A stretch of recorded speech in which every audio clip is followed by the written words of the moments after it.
Welcome, welcome, welcome. It is 7 o'clock. It is Wednesday, and we are your number one Woman Crush Wednesday football podcast, all female cast here. We are the ATeam. My name is Amber. That right there next to me is Amanda. Amanda, how you been? I'm great, actually. I'm better than great. I am fantastic. I'm better than fantastic. I am blessed. Yes, I am. Elated and happy. Tell us why. I'm happy to be here, like walking on this ground. I think that we all take life for granted sometimes, and that's one thing that I want to start changing is to try to be more positive with different aspects of my life. And the most important one is my most beautiful son, Blake. So I'm so blessed for him. Nice, nice, nice. We're getting close to November, which is like the grateful month.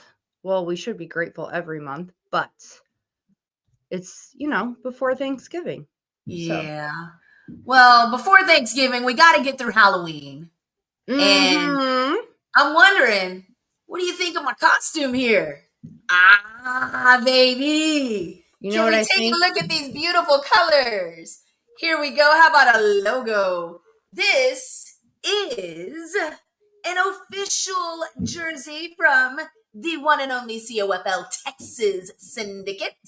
Thank you to the CEO, Mr. Quincy Workman, and allowing the ATeam to come out and take a look at their first of 4, possibly 5, depending on how it measures up, of the athlete tryouts and combine, basically, for lack of a better term.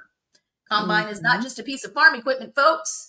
It is also a plethora of test drills and skill set exercises meant to rate the individual and rank them against their counterparts that have also participated. It gives coaching, training, and everyone else the opportunity to look at them strictly by the numbers. However, I will say, one of those big, there it is right there. How cool is that, man? I love it. It was awesome. It was a great time. Everybody was very gracious. We definitely enjoyed it. It was very well thought out and planned.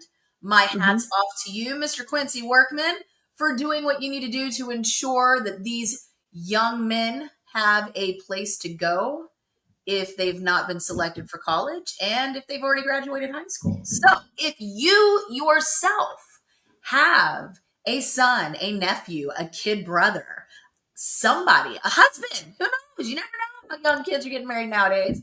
But if you've got a young male athlete that is still wanting to pursue their own football dream, make sure they're wanting to put in the effort and the time. Investing in themselves is one of the key things, and that can be done with one of these tryouts for the Texas Syndicate.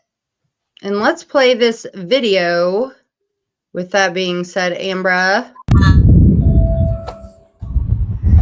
Hey everybody, this is Amber with the ATeam. I am actually here at one of the first of how many we got going now? Oh, we have 4 tryouts. So four tryouts. 4 to 5, depending on how they go. And where are they going to be at? We plan to have, we're out here at Houston right now. We're going to have Austin, San Antonio, and Dallas next. Depending on the dates, we're looking at November 16th, the 30th, and possibly sometime early next year for the other ones. Nice. And for players to be able to reach and find out about these tryouts, what can they do? You can reach out to us on TikTok, Instagram, Facebook at Texas Syndicate FB. Texas Syndicate FB, guys. Make sure you let your student athletes and the players that you know that are interested in football to come out and join Texas Syndicate FB. Tryouts are awesome. The coaching is phenomenal, and we're looking forward to hearing a lot more about the Texas Syndicate. Matt, thank you so much for joining us today. We really appreciate it. I appreciate being here. You have a wonderful time. Enjoy coaching. I'll let you get back to it. Thank you. It was good. Yeah, Ned is one of the few coaches I got to meet, and they had a female out there whose name was Alex. I am looking to get her interviewed. She's based in League City, has a wonderful gym, and trains athletes of all backgrounds to ensure a healthy and fundamentally fit body. So I'm looking forward to catching up with her and getting some insight behind the scenes kind of stuff as a woman in a male dominated sport, especially one that's up and coming like Texas Syndicate with the Continental Football League. Well, excuse me, back up. Whoa, whoa, whoa. With this whole beautiful jersey that you have, first off, Quincy, where is mine? Mine. Gotta come interview him. I know. I need one, but thank you so much. Yes, like Amber said, for allowing us here at the ATeam to be part of this special thing. But like, first off, is that like a navy blue? Is it like, because you know how things can be deceiving through camera? It's got a little hint of a purple in there, but yes, it's supposed to be a dark blue with orange highlights. So the colors are supposed to be blue and orange for Texas Syndicate. Love. Cool thing about them, we found out that as a fan, you have a say-so in A, when they try out, where they try out, how they try out, B, merchandise. So if you've got an idea for a shirt or a hat or a koozie or a bumper sticker, anything you can think of, all you got to do is draw it up, present it, and who knows, maybe yours can be an official Texas Syndicate merch. So I also wanted to throw this out. Official announcement as of what was it, 9 hours ago or so? Yeah. There is a San Antonio Toros now with the Toros are back. League. Yes. Yes.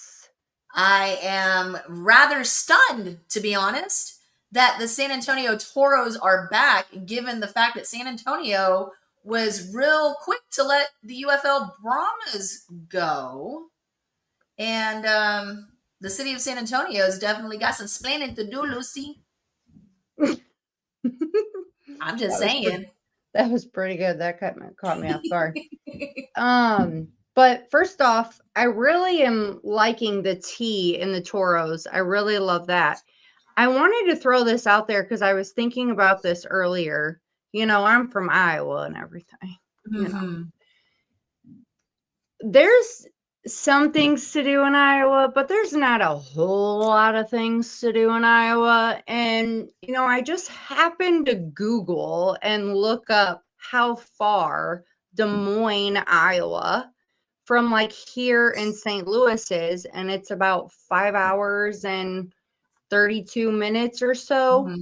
I know that their radius, they're wanting to keep it between 4 to 8 hours ish, somewhere in there. But if we could get a team here in this area and a team in Iowa, I would love that. Well, it's crazy that you bring that up, Amanda. Because just like the recent announcement with the San Antonio Toros for the Continental Football League, it's a lot to get out, the COFL, right? Yeah. They are also looking for corporate sponsorships, fan sponsorships, and even buy-in on ownership. So you too can have bragging rights in owning a football team. How do you find out? Texas Syndicate FB on Instagram, on Facebook, on TikTok, anywhere you can find them. Texas Syndicate FB, all one word. Yes. Yes. So we're really, really looking forward to all the evolving things that are happening with this league. It's very exciting. Very exciting. I'm pretty excited about it. I am looking forward to seeing how it measures up against other leagues. I know we've got the Arena League, the Canadian League, European leagues, and, you know, the coaches have conditioned athletes who have taken positions across the world. And I'm hoping to see this be another competitive league. Who knows? Maybe something against the COFL and the UFL could be in the future. You never know. Yeah.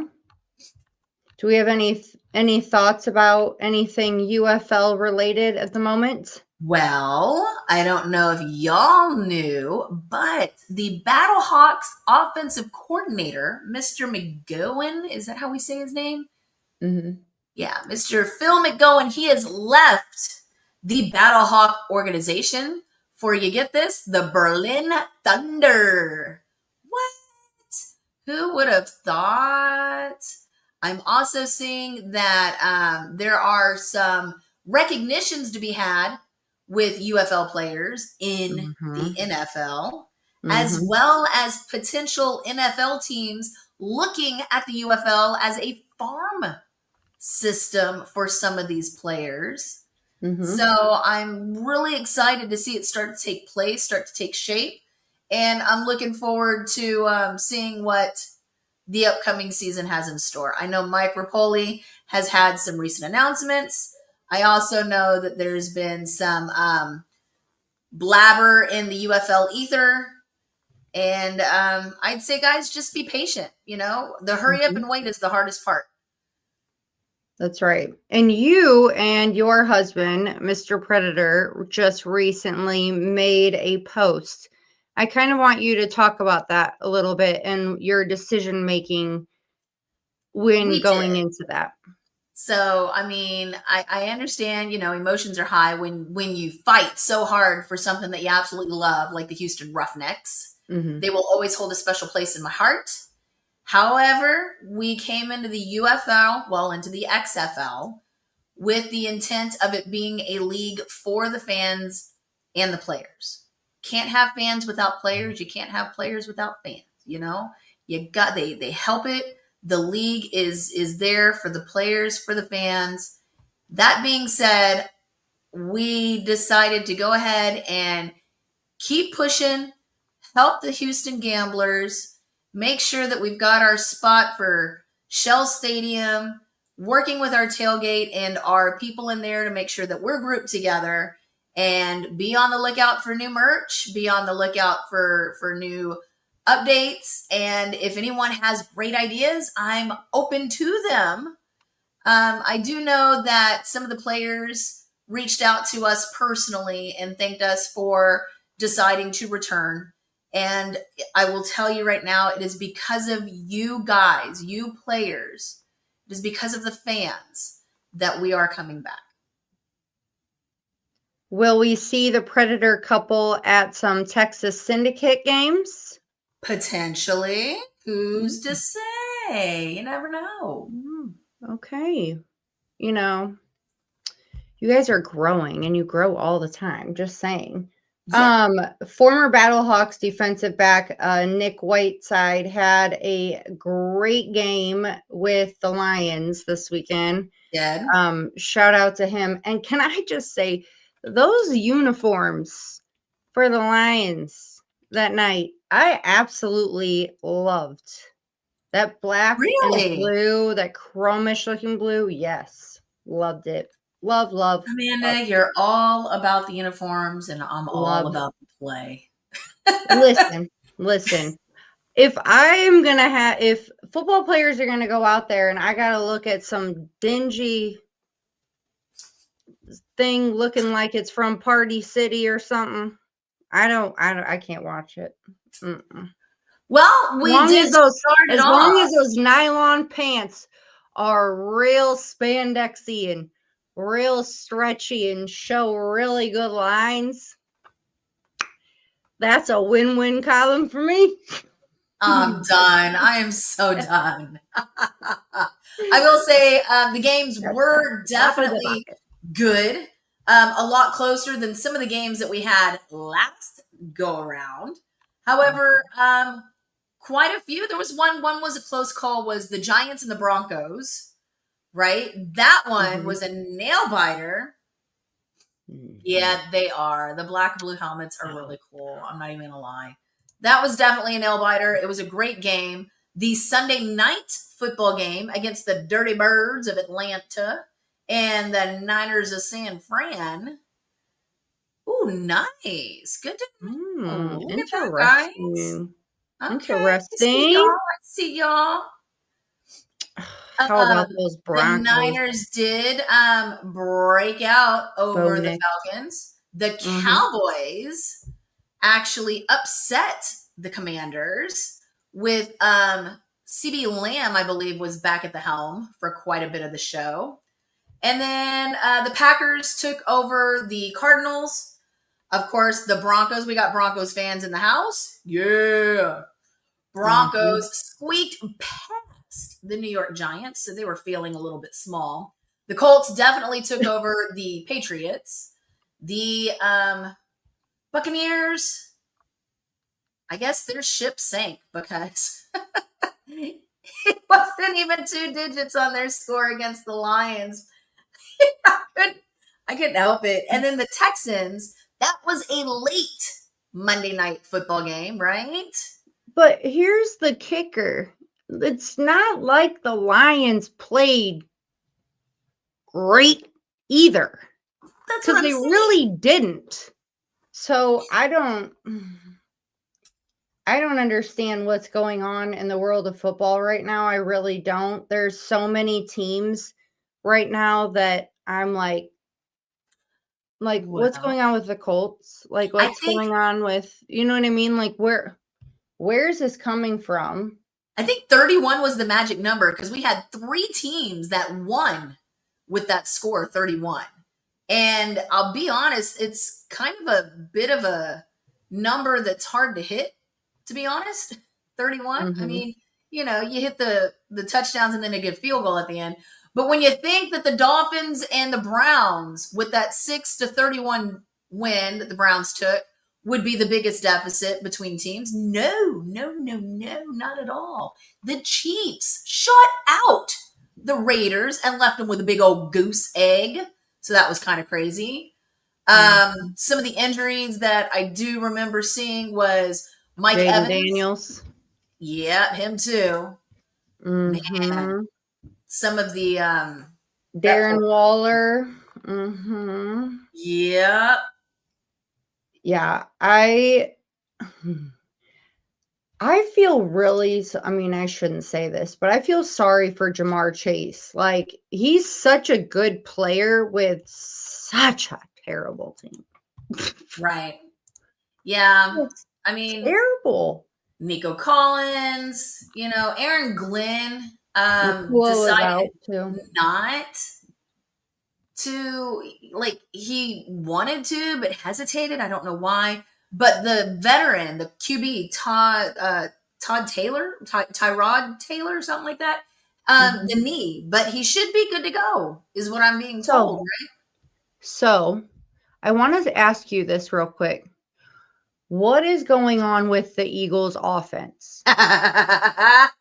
Because Barkley is 900 yards, rushing yards, under at this point where he was last season. Previous season, okay? Yeah. So is this a ego thing? Or is this I'm trying to make this not always a running game team? I mean, I think it's good to have the change up there. I can't get into the Eagles' minds as an organization. I do know that the fans are definitely a force to be reckoned with. Yeah. We're not going to get into that. But yeah, I mean, couldn't tell you. I couldn't tell you. I know that who are they playing this week? The Eagles? I believe the Bears. No, Yeah, I think it is. Somebody up north. Sure? Anyways, you made me lose my train of thought. No, I want to lack of train there leaving the station. See, I mean, Kevin's got a good point. The O-line was having some issues, but I think the O-line, the blocking, it's not 100% effective, and I think they're just scrambling to save at that point. However, do they have enough to get through into the rest of the season? Only time will tell. Only time will tell. I do know that a team that has been battling injury after injury since the start of its season has been the San Francisco 49ers. Just as one player leaves, another one comes back on. So we get George Kittle back. Yep. But Kittle. Fred Kittle's coming. Warner out with an ankle injury. He had surgery over the week and was there in good spirits. You know, they did pan the camera to him while he's got his foot propped up on that scooter. We are wishing him a great recovery, but I believe it will be a season-ending injury for him. Pinheiro, though, the kicker, get this 59-yard field goal during that game. Where did this kid come from? I'm here for it. I love it. His energy on and off the field is just so catching. I can't believe it. It's just the AFC North. Okay, so Pittsburgh's 4-2. Then you have Cincinnati Bengals 3-4. Yep. The Browns 2-5 and Baltimore 1-5. Right. I mean, really? Then you have the AFC East. You have New England 5-2, Buffalo 4-2. But then it goes down to Miami, which is 1-6, and the Jets that are 0-7.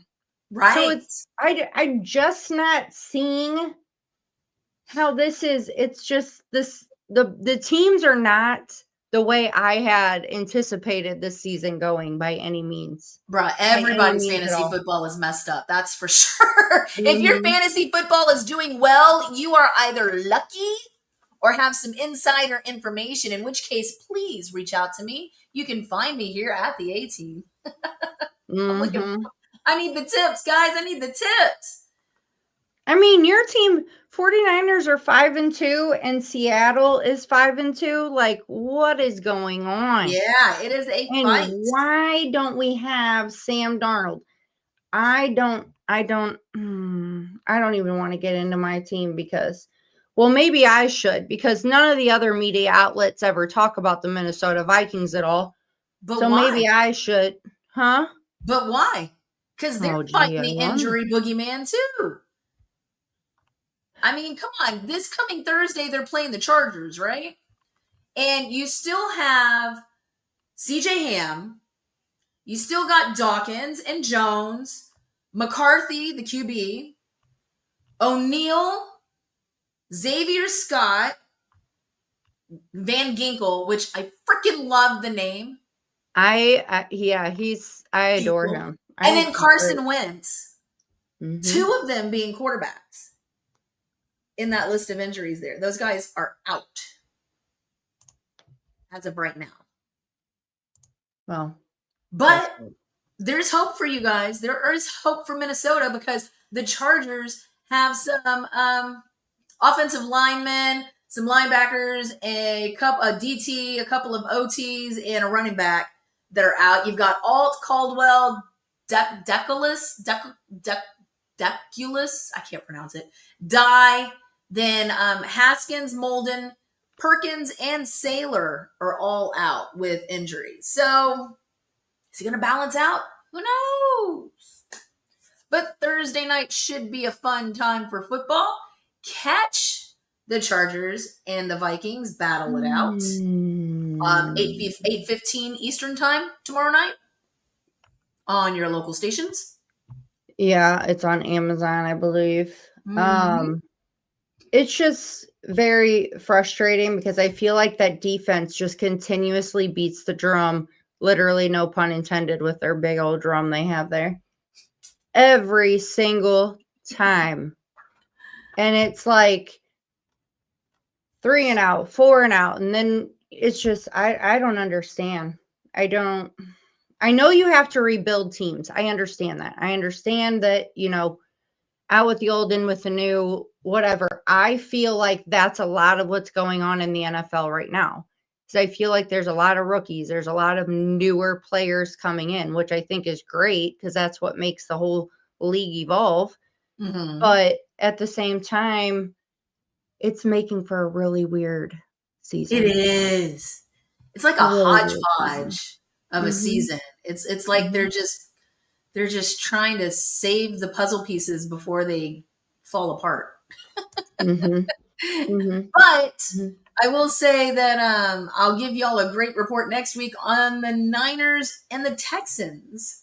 So this house will be divided this coming Sunday for football Mhm. when the San Francisco 49ers battle the Houston Texans. Mr. and Mrs. Predator are going to be at odds. Oh man. So Oh man. find out what the bet is and let y'all know. What should I Well, do? with that being said, our special guest is here. What? Say Yes. it ain't so. I'm gonna let you introduce him. Our special guest, guys, is in fact the head coach for the upcoming Texas Syndicate football team in the Continental Football League. This is Mr. Michael Coleman. Greetings. How's everyone Hello. doing tonight? Hello. How are you today, sir? I am blessed and highly favored. How are you ladies doing tonight? Doing good. Coach, you think I got what it takes to fill in your jersey here? You know what? It starts inside and it works its way outside. So seeing the personalities that I'm looking at, we can definitely work with it. Wonderful. So tell us a Mhm. little bit about yourself. How did you get your start coaching football? Well, it was a prelude when I was younger, and I started my journey. It was a painful journey when I started. I got involved in sports, particularly football. And at a moment in my life where it was so much storms and turmoil, I just lost my best friend to a tragic car accident. And the storm that was inside my house, that my mother and my father was going through a nasty divorce. And when he divorced my mom, he divorced me too. And so God had a sense of humor to surround me with coaches that for a long time, when I didn't know better, I thought they were part of a cult because they all had these huge diamond rings. And I would look and I would try to figure out, where these diamond rings come from. And by the time I found out, they were all Super Bowl rings. So he surrounded me with a village, starting with Coach Otis Gray, who was my head coach, and Coach Ingram. I had Larry Little, Earl Christie, and the list goes on. Joe Namath became my honorary godfather through Earl Christie. And just the stories and the critique of coaching started then because of all the guys that I had around me. Even now, Doug Williams, and I can go on, who's now part owner of the Washington Commanders. And so I was surrounded systemically and didn't even know it. And so, I went through my storm with my family and transitioned into playing pro football. And, I broke my wrist. And I'm just giving you a long story short. I remember the doctor, backtrack. I actually, after I played, we played in the International Football League.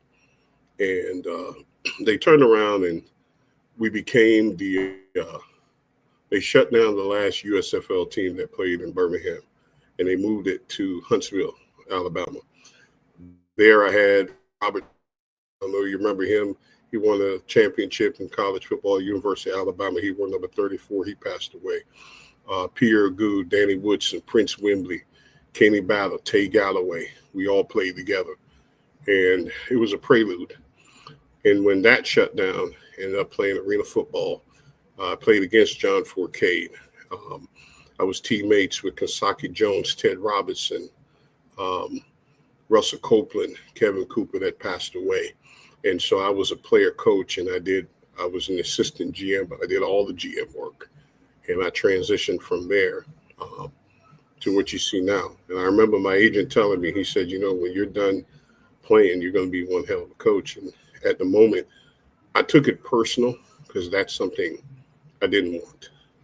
And I kind of ran away from it, but it embraced me long before I ever had a chance to realize it. And so here I am, 30 plus years of it, indoor arena football. Actually played against a gentleman that's now the head coach of the Green Bay Packers, Matt LaFleur. He was a journeyman quarterback in indoor arena football. And, the list goes on. When you look at Matt Nagy, Sean Payton, they all played indoor arena football. Jay Gruden, and the list goes on.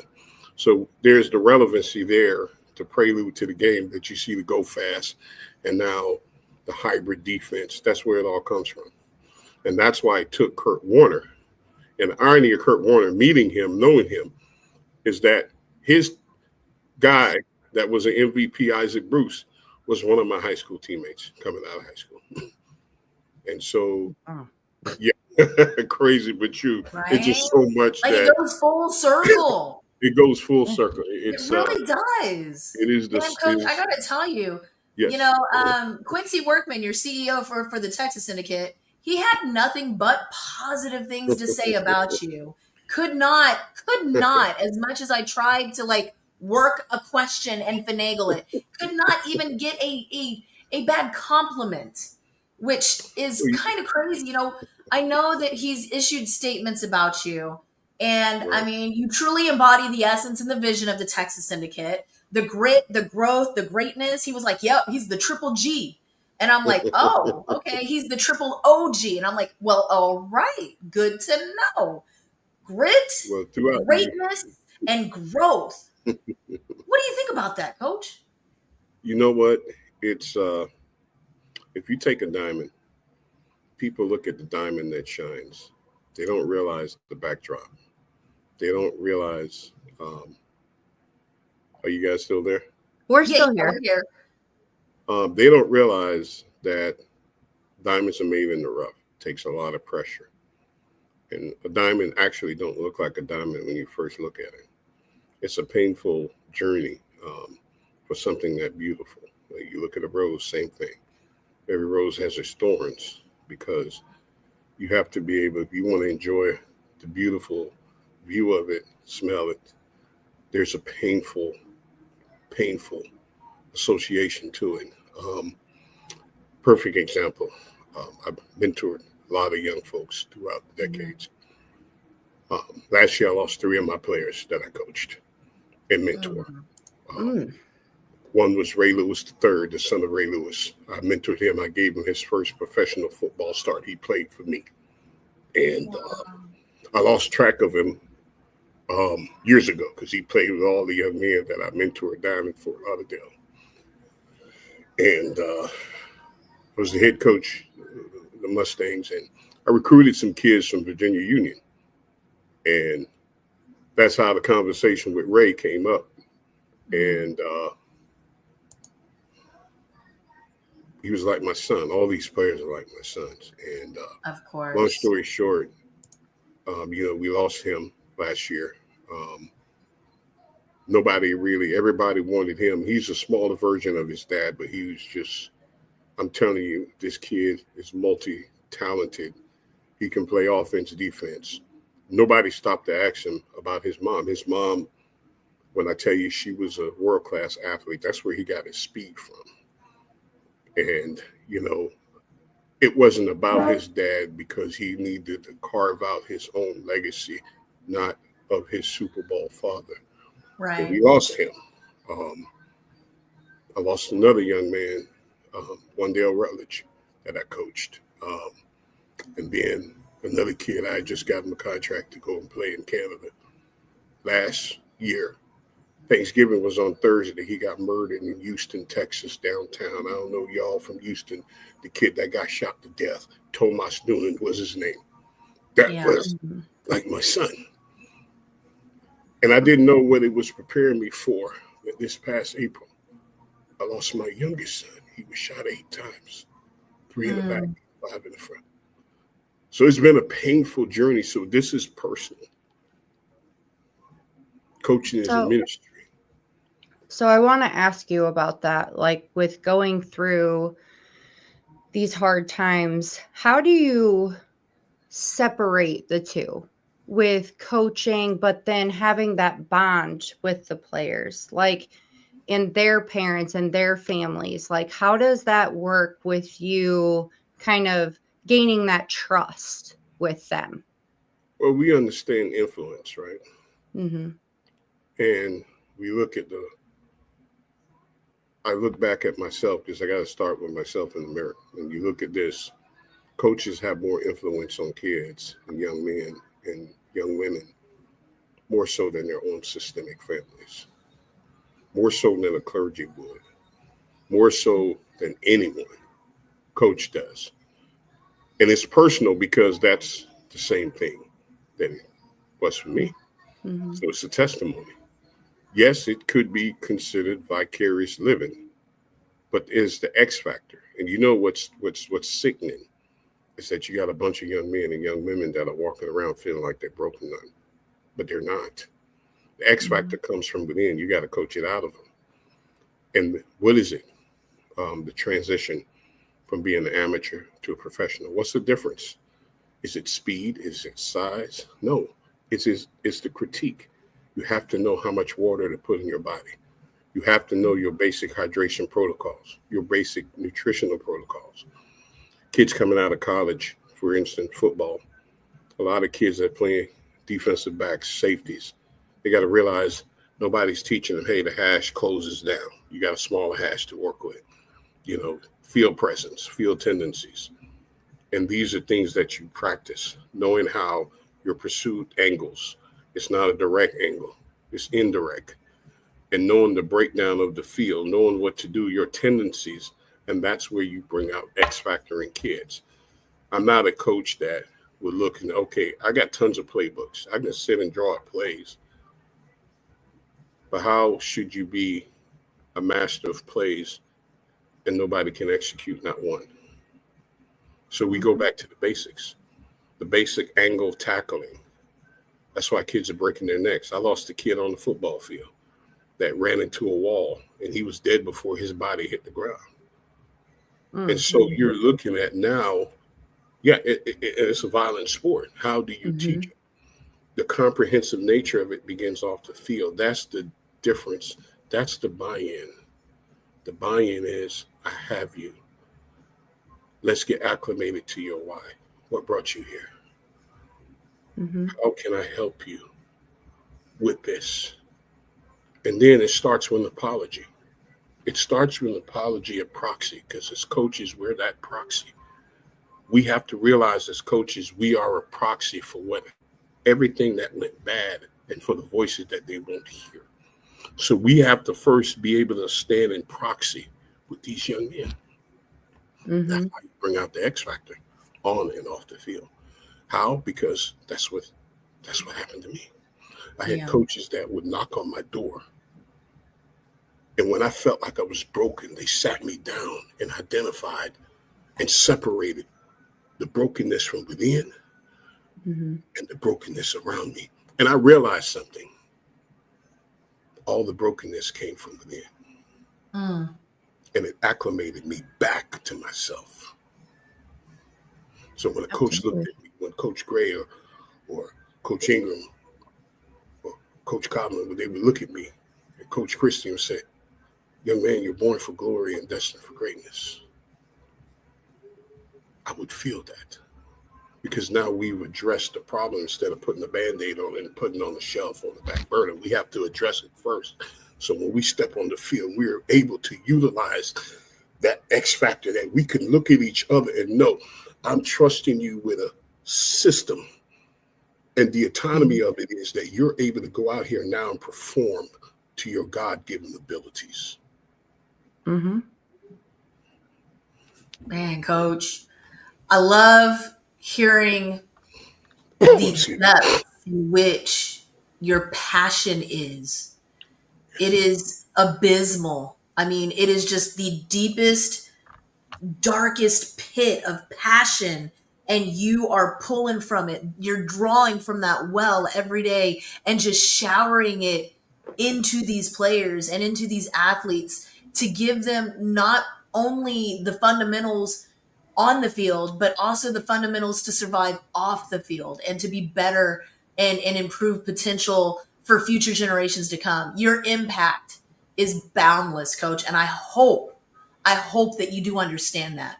I really do. I really appreciate it. You know, the cultivation, my grandmother always told me, she said, you're going to have kids. I would say, what are you talking about? She said, you're going to have kids. And she said, I want you to understand something. When they're young, they're going to get on your nerves. But when they get old, they're going to sit on top of your heart. I understand that now. Yeah. I have my oldest son. He's battling cancer. He was misdiagnosed. This kid played Antonio Cromartie, Will Gay, Jacoby Smith, and all the big names you know. Right. And he was misdiagnosed. And I watched my kid on life support, and doctors told me and my wife, listen, call the family. He's not going to make it through the night. And I had to look at those doctors and say, who's not going to make it through the night? I said, him. I said, due respect to your medicine, but that kid is getting off that bed. And I yelled over to him, son, you're getting off that bed. Yeah. And I had, we go to sporting events all the time, and we see John 3:16 all over the place. And we don't really know what it means. And some people really don't know. They just acclimated with just that event in that moment, right? But it transcends their everyday life. Imagine standing in a hospital room and the doctor said your kid is not going to make it through the night. See, you got to understand, it was my pain. Yeah. And so I became acclimated, and I had to surrender. That was the hardest thing I ever had to do, was to surrender me, my intentions, and yes, my child. And he's still here fighting. We all have choices in life. We all have choices. We have a choice to believe and lock in to our X factor, which is our faith, and be stubborn in it. That's the one thing I told my mom. I said, Mom, you almost beat the faith out of me. She started laughing. I said, what you mean? I said, look, I decided I was going to throw that rock. It was going to go over the. I didn't know my trajectory was off, and it broke the window. Right? And she started. Man. So can I ask you, why do you like arena style football more than, or what are your thoughts? Everything that you see on Sunday. Okay, let's use Kurt Warner once again. It took him 3 years to get a gold jacket. Which other quarterback in the history of the NFL? Right. It took 3 years. You can't. And where did he come from? Indoor arena football. It has changed the trajectory of the game. When you look at the whip routes, when you look at the wheel routes, when you look at the bench routes, when you look at the PCPs, the sluggos, when you look at Patrick Mahomes, Travis Kelce, when you look at the Philadelphia Eagles, what do you see? You see that incubator of a go-fast offense. You see air raids that has been around since the arena football. And some of your best receivers. You look now at one of the most prolific returners in football. And his name, well, his name is Vontae Turbin. Where did he come from? He played indoor arena football. Michael Lewis came out of indoor arena football. Some of your best names you didn't know, some of your top coaches. And so when you look at the game, it's set reset. It is the quintessential incubator that is mano-a-mano football on display. That's what you're watching Sundays. That's what have made, and I got a few. Oh. A minute. Did he freeze? I think it did. Yeah. Which is okay. I know that we had a question in the chat asking where the Texas Syndicate plays and what city they are based out of. It is Pflugerville. Guess what Pflugerville starts with? The letter P. Pflugerville, just outside of Austin, the state capital. So hopefully we'll get Coach Coleman back because... Yeah, I think he froze up. Coach, can you hear us? Can you hear me? We're starting to. Okay. I'm sorry, it kind of went out. Where did it leave off? Basically we were just talking about like arena football and the difference. The impact that it's made to the NFL. It is significant because you're looking at the scores, you're looking at the defense, the hybrid defense. You're looking at the moniker now of a 3-3-5 defense that is designed to be a hybrid.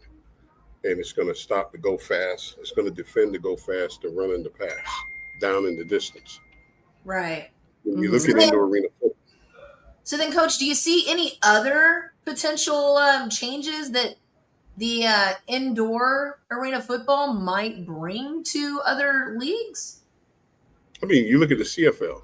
It's the perfect moniker. That's what the CFL is, the high-powered offense. People don't understand the field is 110 yards, Right. 65 yards sideline to sideline. Okay, the defensive line has to be a yard off the ball. Instead of getting 4 downs, you get 3. Instead of a 40-second clock, you get 20 seconds. Okay, you have the rogue. If you kick a field goal and you miss it, you get 1 point. That's CFL. Mm-hmm. Now, here's the nuances with the CFL. You only can have so many Americans on offense, so many Americans on defense. Yes.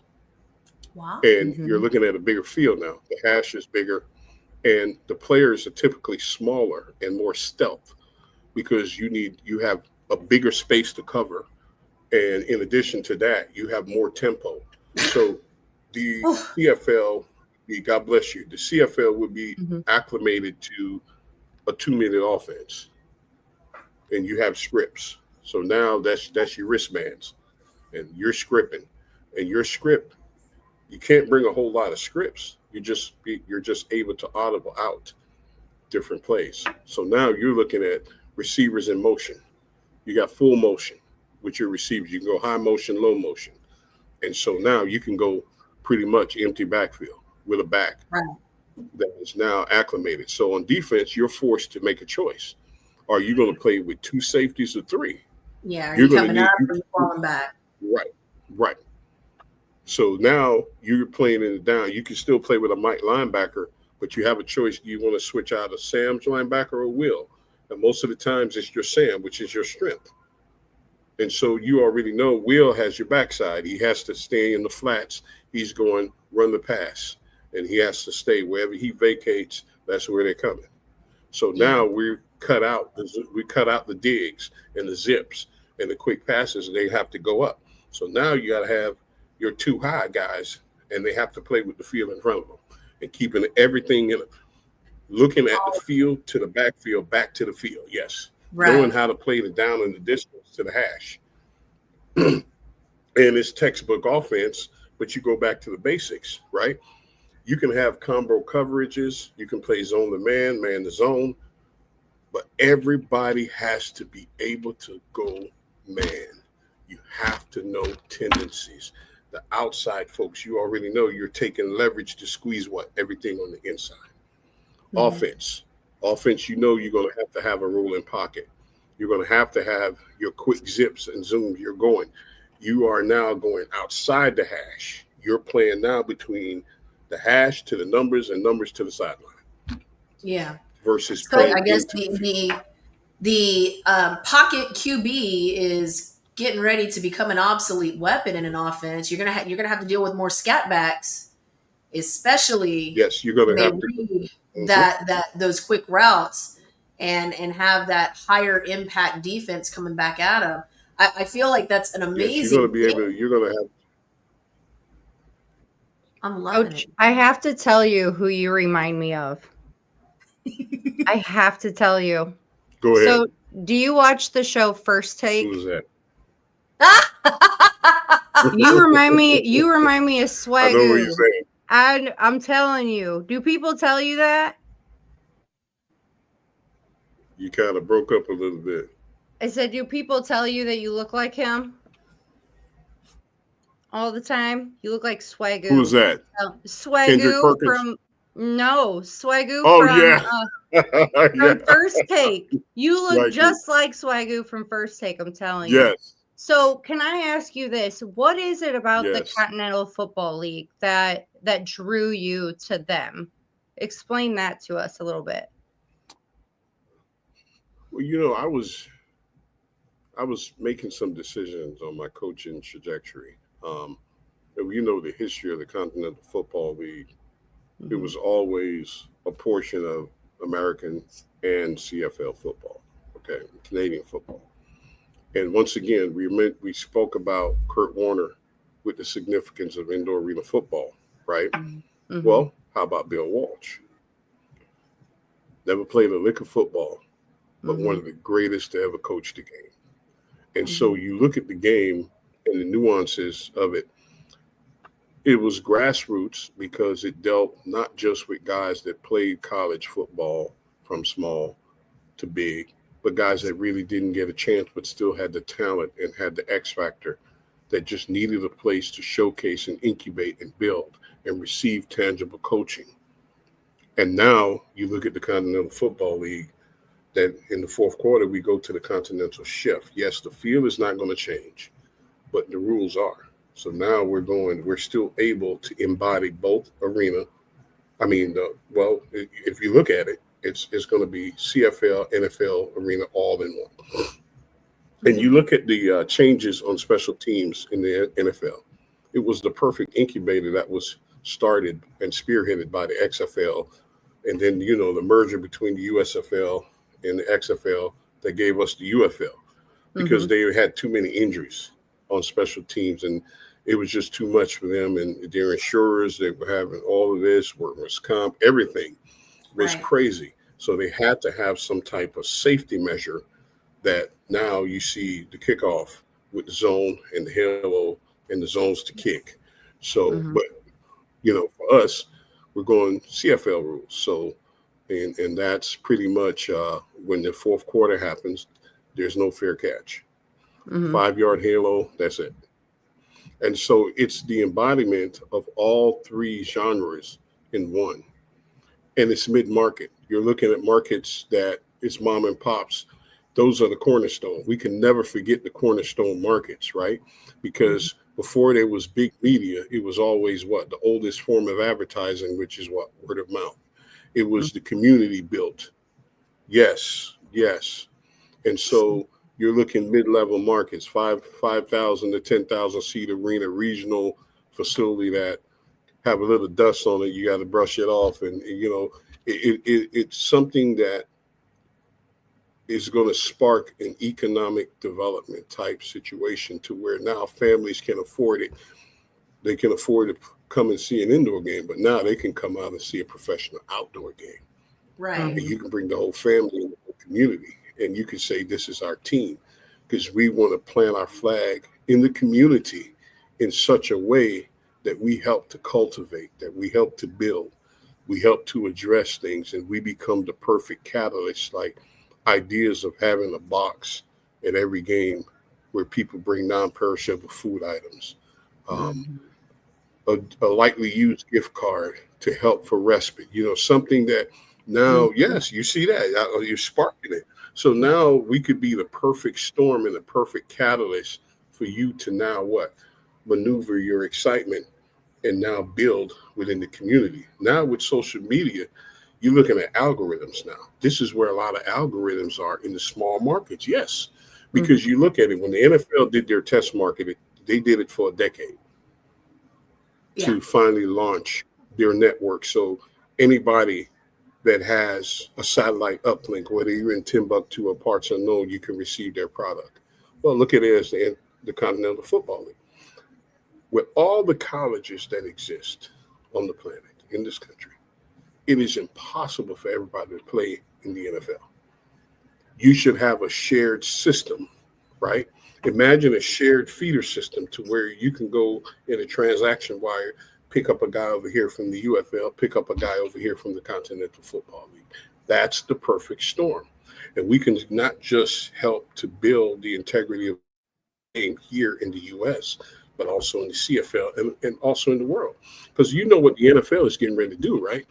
And I could tell you this, they have been tested. That's why they're playing at Wembley Stadium. They're testing the international franchises. International. Yeah. Thank you.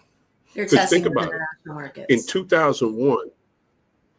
In 2001, American football was inducted into World Games. I don't know if you guys knew that or not. They have been test marketing it to try to make it a part of the Olympics, but because of the competition and the Rowan Robins, it's kind of hard. But it is a part of the World Games. And the team from Germany won the championship, not America. Right. Similar to what Croatia did in basketball. Croatia came over here, got a couple professionals and some college guys, and they built a mega superstar team in Croatia. So now when guys go out to play in the top teams professionally in Europe, guess what? They have experience as players and coaches. For And sure. now you have countries that are now spending money to compete in the world games against us. Exactly. That's why we got beat up so bad. Yeah. Because now football, American football, is like soccer. Guys are getting beat up. So Yeah. we're I mean, Coach, with our last couple of minutes left, we did get an awesome comment / question from one of the fans I guess she was making me not okay. ask a question. saying, Coach, with team ownership being involved, which we all know is a huge benefit to a league's success, how successful do you see the revival of the COFL and do you see this league realistically being around for the next 2 to 3 years or even longer? Yes, I see it being a cohesive unit and a delivery system. The one thing that I had a chance to go to Green Bay, Wisconsin, and a team cannot outgrow its community. Okay. You cannot leave your community behind. They have to be cultivated, just like how you grow in a plant. I believe the relevancy, if you did a 5-year prospectus, yes, if it's done in these phases and stages. And guess what? The model is already built. You don't have to reinvent the wheel because now we have what? Social media. So we can use social media as a perfect catalyst for brand awareness and relevancy. So you have to have both together. And the investment is the key. You look at the NFL, how the NFL started, right? Remember something. The NFL started as a nonprofit and still is. It bounced from a 501c2 to a C3. It's now a C6. So look at the relevancy. Every sponsorship becomes what? A write-off. But it's the perfect storm for mentorship, male and female. The one thing arena football had on a lot of folks, 51% of its viewers are women. Yeah. And I will say, It's Coach, not dad.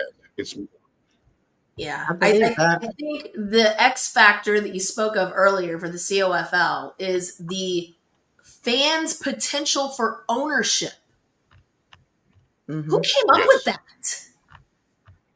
I think it's amazing. You know what? It's been around. Think about it. That was the cohesive nature that sparked the NFL. Yeah. Technically, by way of stadium and look what Jerry Jones did. He $1.5 billion or something like that to build a stadium. Well, that was a complete write-off. Taxpayer dollars paid for that. Okay. Right. Everybody that paid taxes. We all pay taxes, right? We go to the store, we pay taxes. Wherever you do. You go to the drive-through at McDonald's, you pay taxes. So that's still taxpayer dollars, but we have to utilize that potential catalyst to address things that is right and fair. Address the least of these because you have to build. You cannot take a plant from the ground and not build it. Think about watermelon, these seasons that happen. What brings us to these seasons is the fact that somebody had to plant it immediately after. So we have to have a year-round presence on and off the field. That's how we cultivate it and water it to make sure it grows. We can't just show up when it's time to play, and after it's done, it's tumbleweed in the front office or tumbleweed on the field. You don't see one person in the community doing one thing. It has to be a year-round presence. Right. That's how we're successful.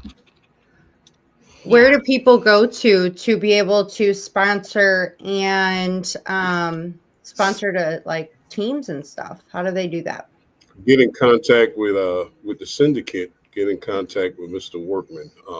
Get in contact with Mike Kelly with the league and the projections of the league. Go to the Texas Syndicate website or social media sites because we know social media is a catalyst. Think about this for a second.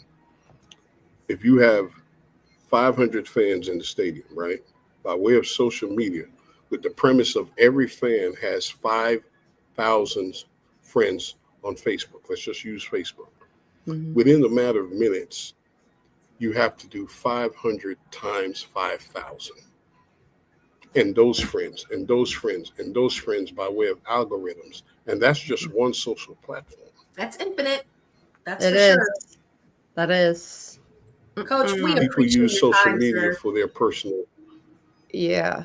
For Yeah, it everything. is. And it is not just So for personal, guys. So be sure to catch the Texas Syndicate FB on Facebook, on Instagram, on TikTok, and on a .com, yeah, as well as the yes, COFL. Be on the lookout for all of this. Coach Coleman, thank you so much for your time, for your expertise, thank you, your and passion. yes, thank you. And that's what it's going to take. We want to see this league. It's not selfish. It's not putting a notch in. It's for these young men. It's for this community. It's for the ambassadors that we are building and the examples that we're making when it comes down to it. Potential sponsors to come on board. Bring your creativity, fans. Bring your creativity. Potential sponsors, come on. Let's get together and build. Yes, yes, and get Let's some get frisbees. together, We can guys. have Y'all a heard food it here truck. first, folks. Get Yes, out Mm-hmm. there, check them I'm out. Check out excited. the COFL. Coach, thank you again. We will be more than Thank happy to come and get you back on again in the future. And we look forward to Yes. seeing you again in the future. How can people find you specifically? Well, you know what? I was a hermit. I'm a hermit. I'm coming out of my shell. Don't worry, I'll change that for you. I'll change that all up for you. Uh-huh. We'll fix Yes, that. We'll yes. fix you up. We'll fix that I'm quick, coming. fast, in a hurry. Mm-hmm. Mm-hmm. See, you dealing with when we do things right. When a question is asked. When a tree falls in the forest and the cameras are not there, the tree's doing something for someone. We don't need cameras all the time. Right. We don't need Mm-hmm. someone to validate us. You're doing it from the heart. And prosperity is not prosperity truly if it's not shared. You can give somebody $1 million and give them the great injustice because you didn't give it from the heart. You gave it from your vainglory. We have to know how to separate this. That's the problem. That's the Achilles heel. That's why the superficial teams and leagues don't survive. We have to go from the heart. Hey, let's get some paint. Let's go paint this person's house. You might be a vet, you might be an elder that a person that have worked quietly behind the scenes to fund the family and don't have the energy to clean up their yard. My God, what is it going to take for us to go and do this? I love that kind of stuff. That's so That's great. the premise I'm All bringing. about it. All about it, Coach. You Mm-hmm. have a wonderful evening. Please tell your You family too, thank you ladies. for your time. Thank you for the opportunity. I Thank know you. that you have a wonderful support system around you and Thank that you. they are Thank you. the foundation that helps lift you up. So please pass along our love and our thoughts Thank and you. thanks for them as well. Yes. And our Thank thoughts you. and Thank prayers you. too with your son, for sure. Thoughts Thank and you. prayers with your son and Thank with you. We'll talk with you thank you soon. so much. Yes, God bless you and thank you for having me on. Of course. Thank you. Have a good night. Bye. Thank you. He's so cute. I love it. I love it. Yes, that was great. He's great. Very inspirational. It's so good to know that there's another outlet, that people can go to. And Yeah. if you are wanting to try out for this, definitely go follow the Texas Syndicate Facebook page for sure. They'll be posting tryouts, all of that fun information. And if you want to become a sponsor, also definitely go check that out too, for sure. That Worth it. video with the dates and the locations and all of that information is on our Facebook page. So feel free to check it out so you can link to them and get caught up and be in the know. And if ever you have any questions, of course, you can reach out to us and we'll be happy to direct you in the right place. That way, you as an athlete can get to the next level and continue your dream because we absolutely want to promote that at all levels. Absolutely. With that being said, Amanda, you got any final thoughts? No, I don't actually, other than a week from this Friday is going to be Halloween, and I cannot wait for Halloween. What are you doing? I'm trying to see if you're going to do it. How do I do it on this side? Yeah. Let's see. Can you do You it? got to do it on the other side. No. Other side. Yeah, you're This on the side? other side. Uh-huh. Okay. Okay, that's really wicked looking heart. But, Trying to make a heart, guys. With that being said, my name is Amber. That right there is Amanda. Thank you again to Coach for showing up with the Texas Syndicate football team. We appreciate everything that you guys do to give these athletes a next level up in their dreams. I am one of the two halves of the ATeam. And we will catch you guys next week at 7 p.m., the last week of October. So, ladies, stay tuned. Stay tuned. Bye, everybody. Have a great weekend. Go Minnesota!